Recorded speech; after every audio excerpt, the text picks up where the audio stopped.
यो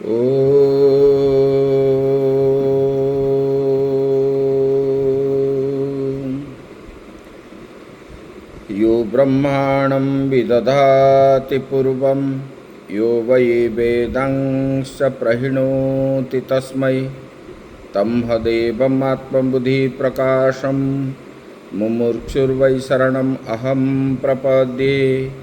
ॐ शान्तिः शान्तिः शान्तिः। शङ्करं शङ्कराचार्यं केशवं बादरायणं सूत्रभाष्यकृतौ वन्दे भगवन्तौ पुनः पुनः। ईश्वरो गुरुरात्मेति मूर्तिभेदविभागिने व्योमवद्व्याप्तदेहाय दक्षिणामूर्तये नमः। गुरुर्ब्रह्मा गुरुर्विष्णु गुरुर्देवो महेश्वरः गुरुः साक्षात् परं ब्रह्म तस्मै श्रीगुरवे नमः। वसुदेवसुतं देवं कंसचाणूरमर्दनं देवकी परमानन्दं कृष्णं वन्दे जगद्गुरुं कृष्णं वन्दे जगद्गुरुं। परम ब्रह्म परमात्मा जो संसार में व्याप्त है,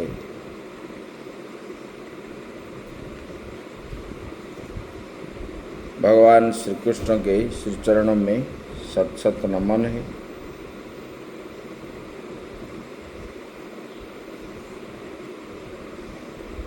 आश्रमस्थ समस्त महात्माओं के श्री चरणों में नमन करते हुए आत्मस्वरूप भगवत प्रेमी भक्तवृंद भक्तिमयी माताएं, हम विचार कर रहे थे आसुरी संपत्ति वाले।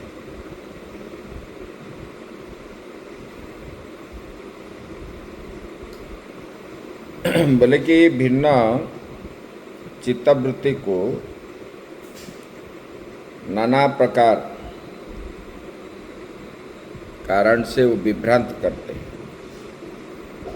अविवेक जाल से आवृत है, जो विषय भोगों में अत्यंत आसक्त है। ऐसे वाले लोग रौरव नरक में जाते हैं, जिनका मन नित्य निरंतर विषय भोग में ही रहता है। जो दुष्ट चित्तवृत्ति के कारण नाना प्रकार मन में भ्रांत होता है एवं अविवेक होने के कारण ये माया जाल में फंसते हैं, वो आवृत करके रखता है। तो ऐसे वाले लोग आजीवन नरक में जाते हैं। इसके ऊपर बता रहे हैं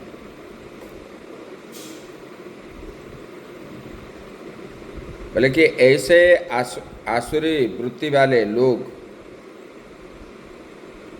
जो वैदिक दान जागादि में प्रवृत्त हो सकती है, अतः वैतरणी आदि नरक में उनका गिरना जो कहा गया है वो ठीक नहीं है। इसका उत्तर में ये अग्रिम श्लोक में बता रहे हैं। आत्मसंभाविता स्तब्धा धनमान मदान्विता यजन्ते नाम यज्ञैस्ते दम्भेना विधिपूर्वकम। ये बता रहे हैं बोले कि ऐसे वाले लोग आपको सर्वगुण विशिष्ट मानते हैं, अपने आप को सर्वगुण संपन्न आदि मानते हैं, श्रेष्ठ मानते हैं। मैं ही ज्ञाता हूँ और मुझे अहंकार से युक्त हो करके मेरे पास विद्या है, मैं सब जानता हूँ, मैं करता हूँ, मैं दानी हूँ, मैं गुणी हूँ। इस प्रकार ऐसे वाले लोग अपने आप को सर्वगुण विशिष्ट मानते हैं और इन लोगों के पास विनय भाव नहीं है, विनय शून्य है।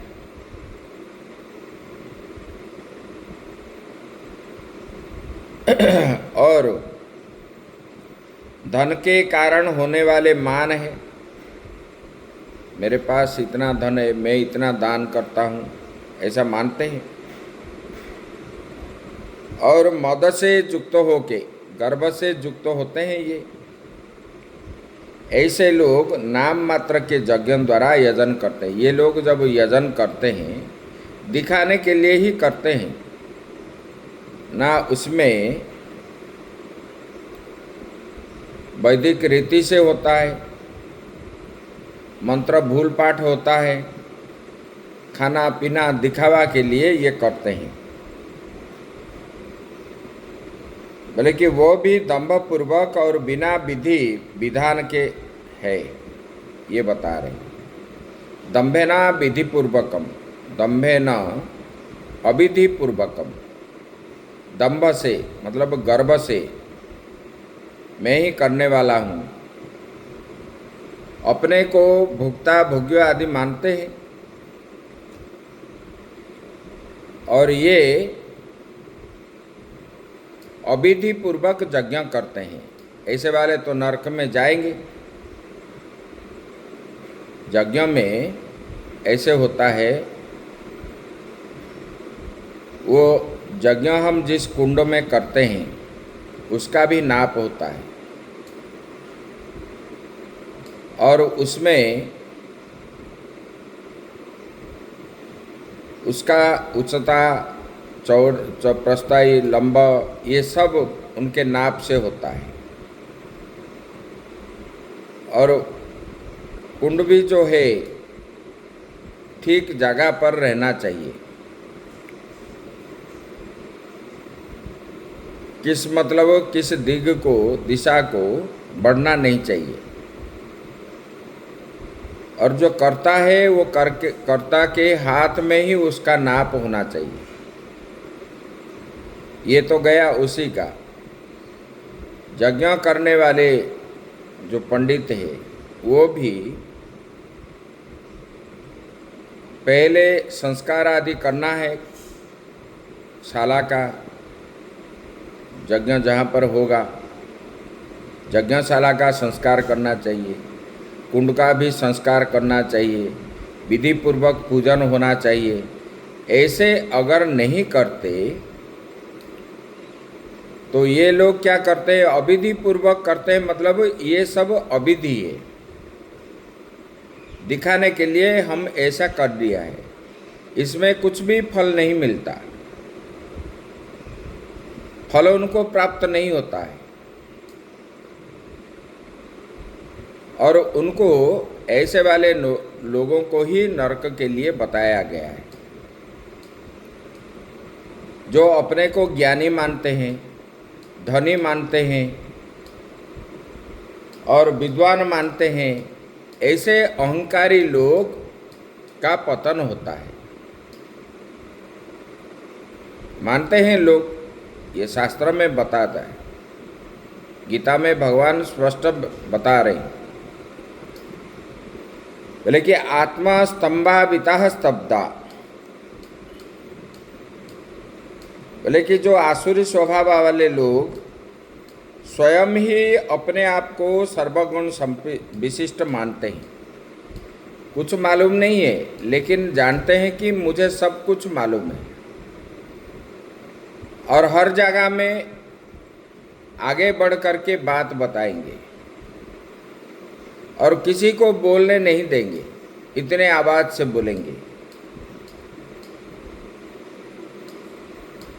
कहीं साधु पुरुष से भी संभावित नहीं होते, मतलब किसी के पास उनका सिर झुकता नहीं है, किसी को प्रणाम भी नहीं करते, क्योंकि वो ज्ञानी है, अपने आप को मानते हैं, श्रेष्ठ मानते हैं, और साधु को बदनाम करेंगे, साधु का दोष गुण आदि बताएंगे, ऐसे बताते हैं। बोले कि किसी के पास, किसी के सामने वो झुकते नहीं है। बोले क्यों? बोले कि धन मान मदान्विता, धन और अभिमान से युक्त हो करके।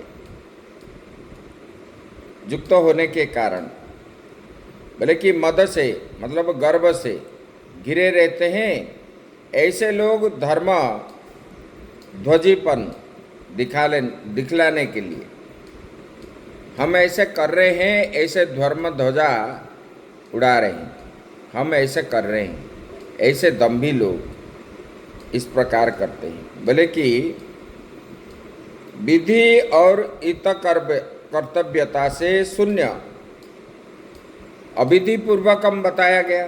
दम्भेना अविधि पूर्वकम, गर्व अहंकार से युक्त होकर के अविधि से वो क्या करते हैं, यज्ञ द्वारा यजन करते हैं, पूजन आदि करते हैं। तो विधि से ठीक से नहीं करने से उसका उल्टा असर पड़ता है। जैसे डॉक्टर ने बताया गया दवाई को नहीं खाओगे और बोलोगे कि मुझे सब मालूम है, और बिना सूझे बुझे कहीं कहीं भी कोई कोई क्या करते हैं, डॉक्टर जो एक तरफ बोलता है तो वो अपने आप को मान करके अलग से खाते हैं, तो उसका क्या होता है, रिएक्शन होता है। ऐसे ही यज्ञ में भी जो शास्त्र में बताया गया, नम्रता स्वभाव होने पर ही भक्ति प्राप्त होती है और भगवान का, परमात्मा का अनुकंपा प्राप्त होती है। अहंकार से युक्त हुआ पुरुष जो अपने को सब कुछ मानता है, मैं ज्ञानी हूँ, मेरे पास पैसा है, मेरे पास धन बल है और लोक बल है, मेरा पुत्र पोता आदि सब काल बताए थे। बोले कि ऐसे वाले लोग किसी के पास सिर झुकाते नहीं। बोले कि अविधि पूर्वक ये जाग यज्ञ आदि करने से क्या होगा, ये बता रहे हैं, आगे और बता रहे हैं। बोले कि ऐसे वाले लोगों के पास क्या रहता है, अहंकारम बलम दर्पम काम क्रोधम च संश्रिता मामात्मा परदेहेषु प्रदुष्यन्तोऽभ्यसूयका। बोले कि अहंकारम बलम दर्पम कामम क्रोधम च संश्रिता। बोले कि ये किससे आश्रय है, बोले कि अहंकार से और बल से। मेरे पास इतना बल है, मेरे पास इतना मेरा पुत्र है, नाती है, मेरा बल इतना भाई है, ये सब मेरा बल है। और घमंड भी है, घमंड दिखाते हैं, गर्वी होते हैं। और उनके पास आसक्ति भी है, दूसरे के द्रव्य को लेने की उनका जो है ज़्यादा रहता है, तब तो है बल दिखा करके हड़प करते हैं। जो हड़पने के लिए धृत है वो है धृतराष्ट्र, यही बता रहे हैं। बोले कि और क्रोध के आश्रित में रहते हैं। बोले कि ऐसे वाले लोग अहंकार बल दर्प मतलब काम क्रोध से आश्रित हो करके, बोले कि ये ऐसे आश्रित रहते हैं। बोले कि ऐसे लोग मामात्मा परदेहेषु प्रदुष्यन्तोऽभ्यसूयका। बोले कि अपने एवं दूसरे के शरीर में स्थित मुझ परमेश्वर के साथ भी वे द्वेष करते हैं। ये आत्मा को नहीं मानते, अपने अंदर मम आत्मा, अपने उसी का जो आत्मा है उनके शरीर में, उनको नहीं मानते। दूसरे के शरीर में भी जो आत्मा है उनको भी नहीं मानते। बोले कि वो द्वेष करते हैं, परमेश्वर के साथ भी भगवान के साथ भी वो द्वेष करने वाले हैं। और जो संत सन्मार्ग में सतमार्ग में जो जाते हैं उनके गुणों का दोष देखते हैं। देखो वो कैसे बैठते हैं महात्मा, कहाँ जाते हैं, क्या खाते हैं, कैसे सोते हैं, क्या पहनते हैं। इसी प्रकार ऐसे भावना वाले लोगों के अंदर उत्पन्न होती है दूसरे का ईर्ष्या करने का, ये करने का, और मैं ही सब कुछ जानता हूँ और सबको ताच्छल्य रूप करेंगे। यही अभी बता रहे। बोले कि आत्मा शुद्धि एवं निर्विशेष है। बोले कि उसमें विद्यमान अनात्म गुणों का आरोप भी दोष माना गया है। पर आसुर पुरुष तो आत्मा में अध्यारोपित विद्यमान एवं अविद्यमान सभी गुणों से विशिष्ट अपने को मानते हैं।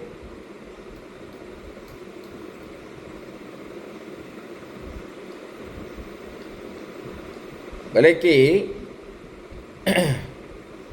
उनमें अविद्यमान अनात्म गुण, जिनके पास अनात्म गुण है, मतलब अविवेकी है, जो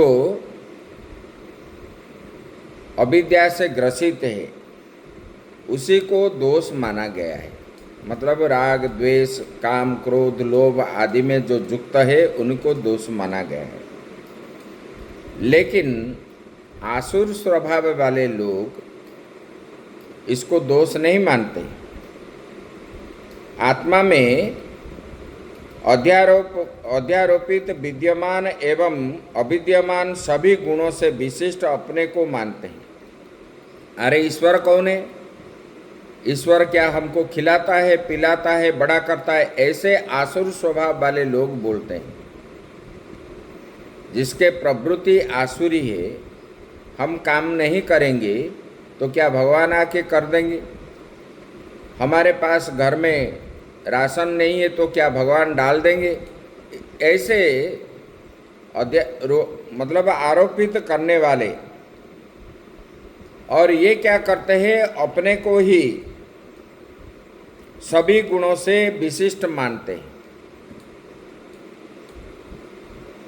बोले कि इसको अहंकार कहते हैं, जो अविद्या का प्रधान कार्य है। इसको अविद्या कहते हैं, जो अपने को सब कुछ मानता है, भगवान को कुछ नहीं। बोले कि ये कुछ नहीं है, आत्मा को नहीं मानता है, परमात्मा को नहीं मानता है, अपने को ही सब कुछ मानता है। वो बड़ा ही कष्टकारक है। बोले कि ऐसे वाले लोग सभी दोष एवं अनर्थ प्रवृत्तियों में का यह मूल है। ये जो अहंकार है, ये गुणों दोष देखने वाले, ये जो है, ये अनर्थ जो होता है ना, ये अनर्थ का मूल जो है ये अहंकार आदि है, दर्प आदि। बोले कि वैसे ही दूसरे के पराभव को करने वाले शरीर बल जो काम और राग से युक्त होता है, दर्प एक ऐसा दुर्गुण है जिसके उदय होने पर मनुष्य मर्यादा अतिक्रमण कर बैठता है। बोले कि दूसरे को दबाने के लिए, अपने को उठाने के लिए, बोले कि ऐसे प्रकार भाव अगर उनका हो गया, मन में आ गया, तो वो क्या करता है, आसक्ति और क्रोध से युक्त हो करके अपने को, दर्प ऐसा दुर्गुण है जिस ये दर्प आदि उदय होने पर मनुष्य क्या है, अपने मर्यादा को भूल जाता है, वो मर्यादा को अतिक्रमण कर बैठता है। बोले कि यह दोष विशेष अंतःकरण के आश्रित रहता है। ये सब दोष कहाँ रहता है? अंतःकरण में, मन बुद्धि चित्त में, अहंकार में। ये सब अंतःकरण में रहता है। गर्व, अभिमान, राग, द्वेष आदि ये सब रहता है। जब ये उदय हो जाता है तो ये लोग क्या करते हैं, दूसरे को दबाने के लिए कुछ ना कुछ बोलते चालते रहे। शास्त्रीय रीति तो नहीं है, अशास्त्रीय की बात बताते हैं। बोले कि स्त्री विषयक इच्छा दूसरे का अनिष्ट करने के लिए क्रोध इन दोनों और ऐसे ही अन्य महान दोष के आश्रित आसुर पुरुष होते हैं। बोले कि ऐसे स्त्री विषयक इच्छा, जो स्त्री संबंध में जो इच्छा है और दूसरे का जो अनिष्ट करने वाले होते हैं, ऐसे दूसरे का अनिष्ट करने की इच्छा और स्त्री विषय का इच्छा, ये होने पर वो क्या करते हैं, क्रोध इन दोनों और ऐसे ही अन्य महान दोषों के आश्रित आसुर पुरुष होते हैं। उनके मन में क्रोध उत्पन्न होता है और जितने आसुर पुरुष है उनको यही होता है, स्त्री की इच्छा और दूसरे का अनिष्ट करने की इच्छा होने से। बोले कि वो दुष्ट पुरुष क्या है, अपने एवं दूसरे के शरीर में अनेक उनकी बुद्धि तथा कर्म के साक्षी रूप मुझ ईश्वर से द्वेष करते हैं। बोले कि ऐसे वाले दुष्ट पुरुष क्या करते हैं,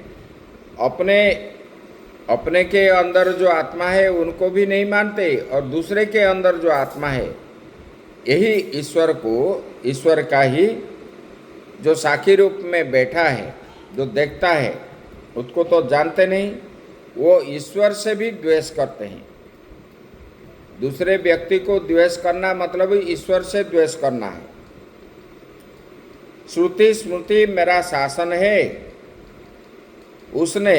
उसे न मानना ही मुझसे द्वेष करते हैं। बोले कि शास्त्र जो है, पुराण में कहा गया और वेद में जो कहा गया वही मेरा शासन है, भगवान बता रहे।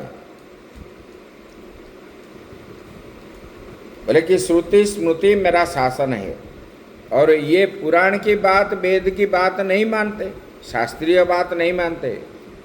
बोले कि ये शास्त्र फास्त्र कुछ नहीं है। ऐसे बुद्धि वाले ईश्वर से द्वेष करता है और बोले कि मुझे द्वेष करने वाले हैं। बोले कि वैसे ही सन्मार्ग संतों के गुणों का न सहन करने वाले वे उनकी सदा निंदा करते हैं। लेकिन जो संत रहते हैं, ये संतों के पास जो गुण है कुछ ना कुछ तो है, नहीं तो उनको संत कैसे कहा जाता है। बोले कि उनके वो सतगुण को वो मानते नहीं है और सदा संत का निंदा करने वाले ऐसे लोग होते हैं, असुर स्वभाव वाले। किसी की बात नहीं मानेंगे, अपने को ही मानेंगे। जैसे राक्षस लोग जाग यज्ञ, बोले कि मैं ही ईश्वर हूँ, मेरा ही आराधना करो, मुझे ही पूजन करो, ये किस लिए करते थे।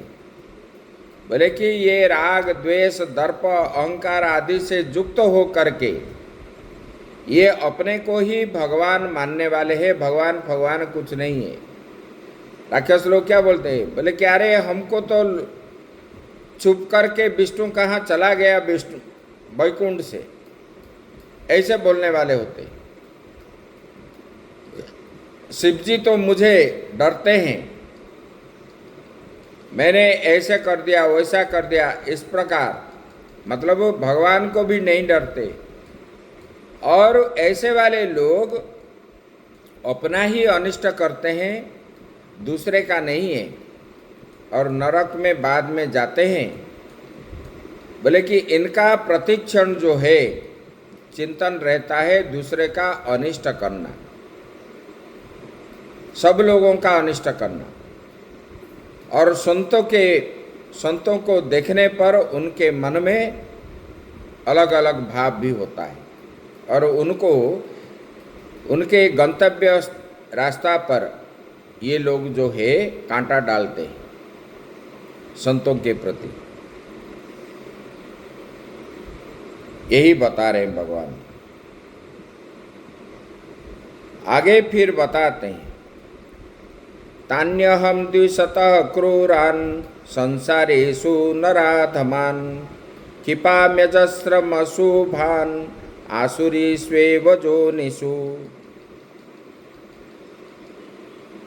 तान् अहम द्विशतः क्रूरान् संसारेषु नराधमान्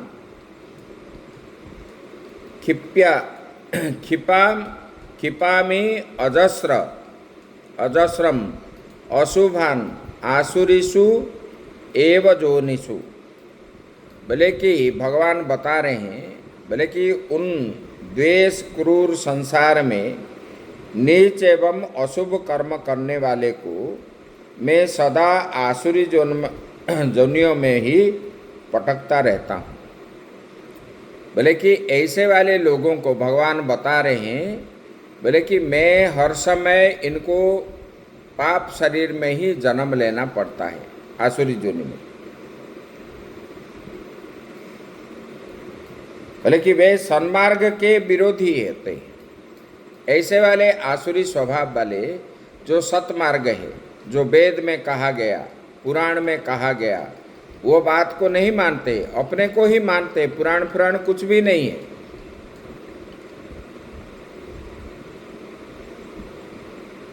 तो जब भी जो भी इच्छा अपने इच्छा से ही करते हैं।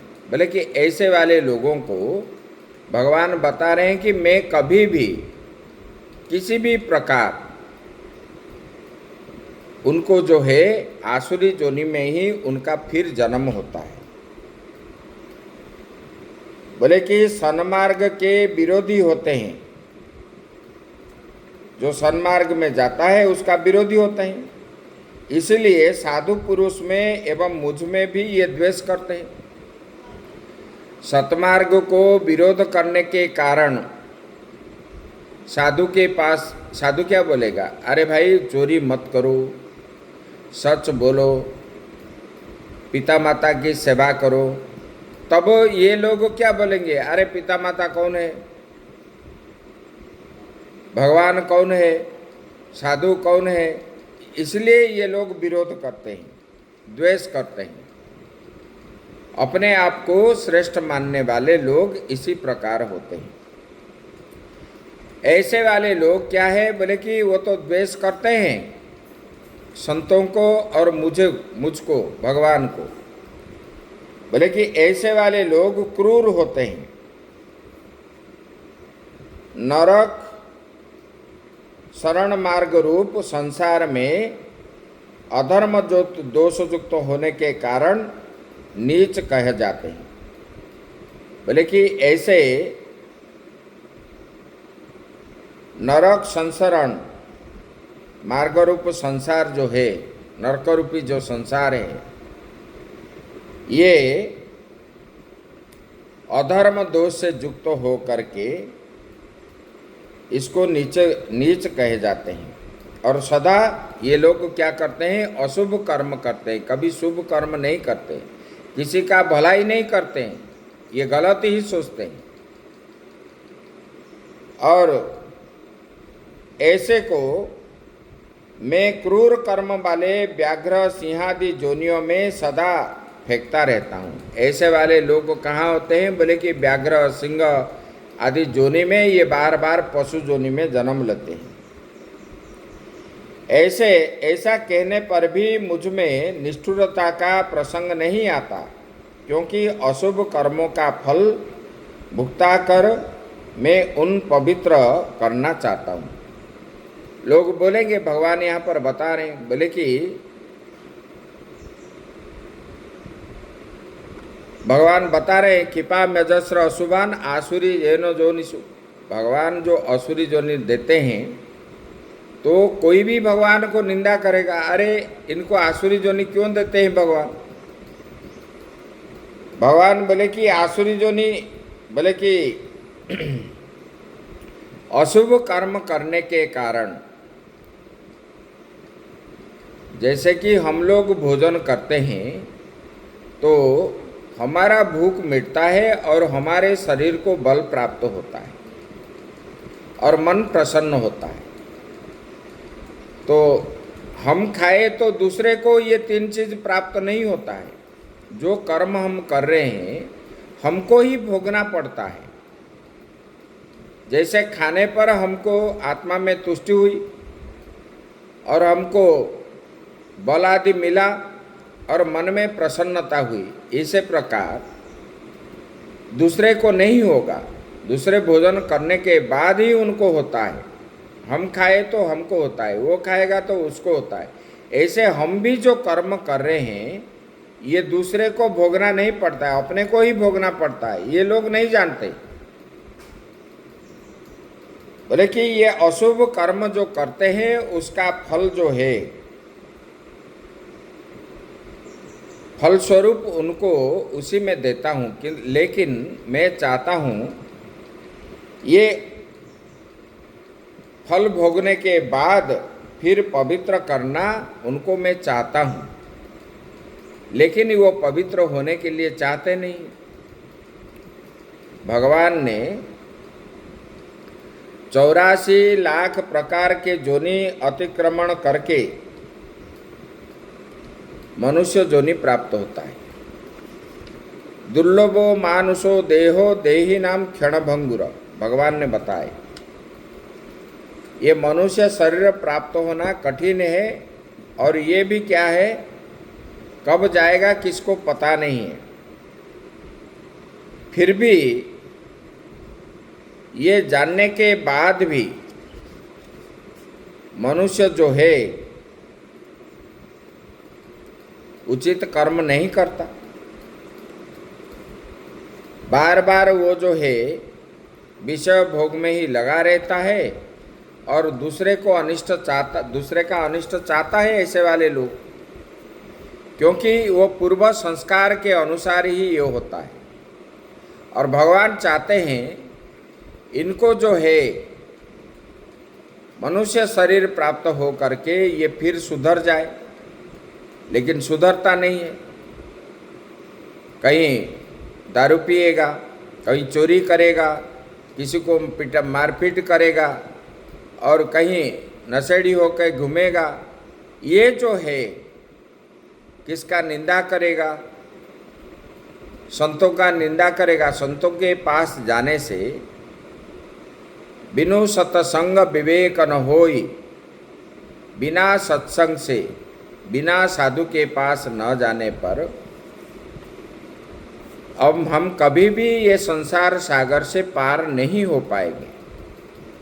क्योंकि सत्संग जाने पर, संतों के संग करने पर ही हमारा चित्तवृत्ति आदि जो है स्वच्छ होगा।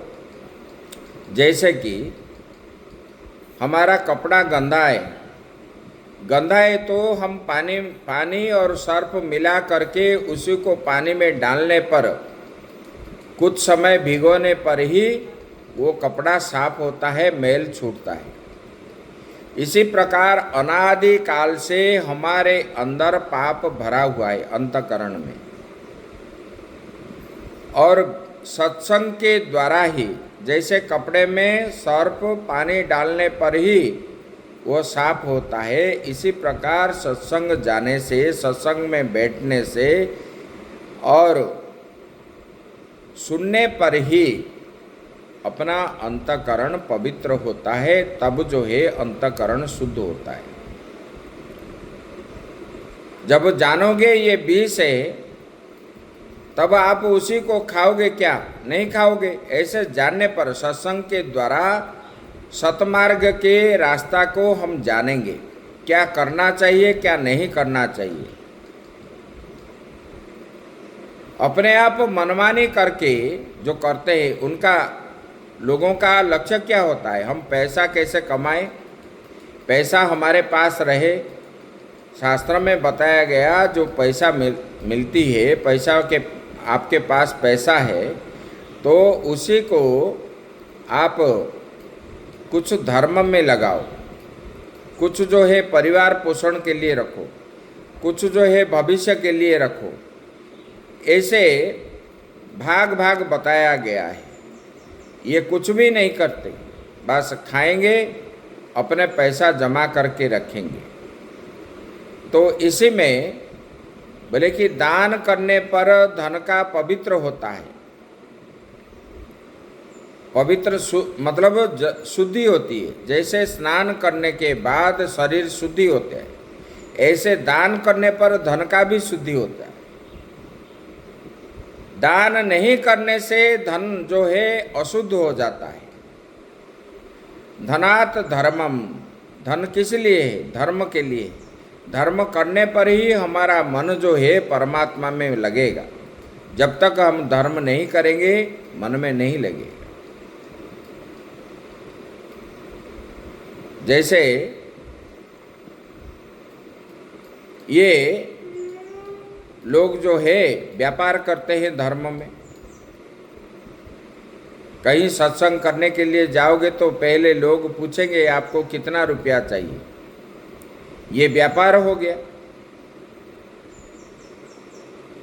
तो ऐसे आसुरी स्वभाव वाले जो कृपण होते हैं, दयाहीन होते हैं, दूसरे का अनिष्ट करने वाले चाहते हैं, ऐसे वाले लोग बार बार नरक में जाते हैं और हिंस्रा आदि पशु जोनि में जन्म लेते हैं।